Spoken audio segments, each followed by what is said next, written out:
Hey YouTubers, it's Tony with Mayberry Mini Trucks. Today I'm in Ohio and I am here at Jack's place, and Jack and his wife live out here on the lake, which is just absolutely breathtaking. This is where you want to have your cup of coffee in the morning. And this is Jack. Hello, Jack. Thank you for your business. Jack bought a beautiful Daihatsu S110P, but then he said, hey, let me show you something. And he brings me in here and shows me this absolutely beautiful 1930 Ford. And what's Town Sedan. Ford Town Sedan. And you know, the video is good, but you can't really appreciate it fully without being here in person. But I'm going to do my best to help you get just a feel for the quality and the beauty of this car. 1930 Ford Town Sedan. It is absolutely gorgeous. I mean, just look at the craftsmanship here. The wood. And then the lines.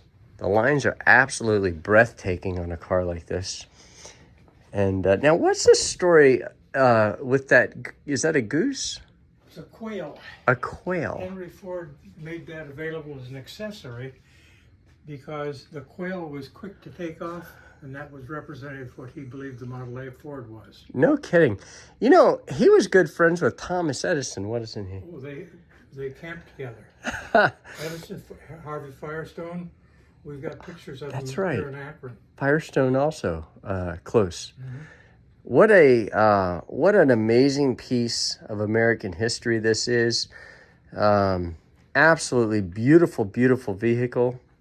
And I appreciate you being kind enough to let me film it, Jack. So thank you very much for that. And oh yeah, see the roof? This is another thing. The roof of this vehicle, you notice, is soft. And that was because back in the day, correct me if I'm wrong, they didn't have the technology, or if they did it for cost reasons. They didn't have the dies. The dies to make that solid. And that is why the roof is like that. But that is one absolutely breathtaking vehicle. What a beautiful, look at all the room back here. You could be Wilt Chamberlain and stretch out. Look at that. Well, thank you guys for watching our video. And Jack, thank you for your business. And thank you for allowing us to film.